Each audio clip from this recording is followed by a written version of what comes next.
White sauce pasta எப்படி பண்ணுறதுன்னு பார்க்கலாம்.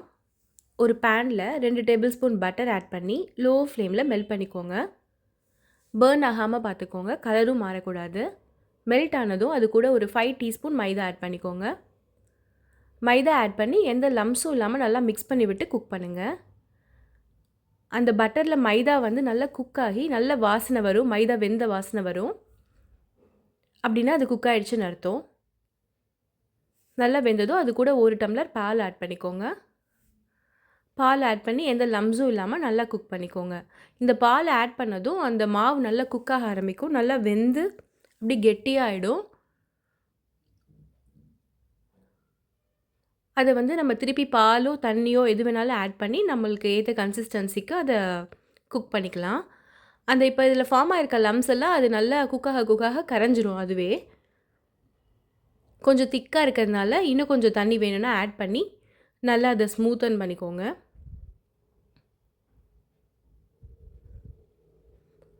நல்லா மிக்ஸ் பண்ணிகிட்டே இருக்கணும்.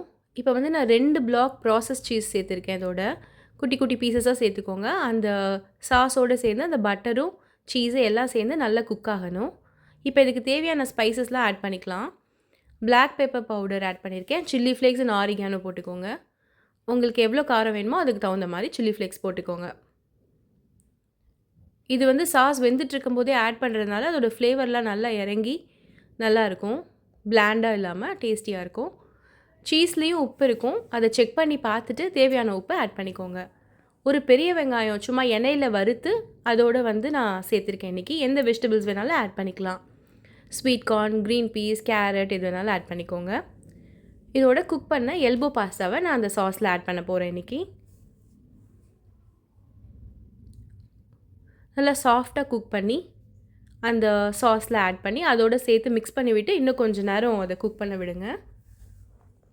நல்லா மிக்ஸ் பண்ணி விட்டுடுங்க. மேலே கொஞ்சமாக நான் ஸ்ப்ரிங் ஆனியன்ஸ் இன்றைக்கி சேர்த்துக்கிறேன். அவ்வளோதான், பாஸ்தா ரெடி ஆகிடுச்சு. இது இப்போவே சாப்பிட்றதா இருந்தால் இந்த கன்சிஸ்டன்சியில் இருக்கலாம். உடனே செஞ்சதும் சாப்பிட்றதா இருந்தால், இல்லை லஞ்ச் பாக்ஸ்க்கு கொடுக்குறதா இருந்தால் இன்னும் கொஞ்சம் தண்ணியாக வச்சுக்கிட்டிங்கன்னா அது ஆற ஆற இறுகிடும். இன்னும் கொஞ்சம் காரம் வேணுங்கிறதுனால நான் இன்னும் கொஞ்சம் சில்லி ஃப்ளேக்ஸ் ஆட் பண்ணியிருக்கேன். சில்லி ஃப்ளேக்ஸ், ஆரிகானோலாம் அவங்கவுங்களுக்கு பிடிச்ச மாதிரி நம்ம சேர்த்துக்கலாம்.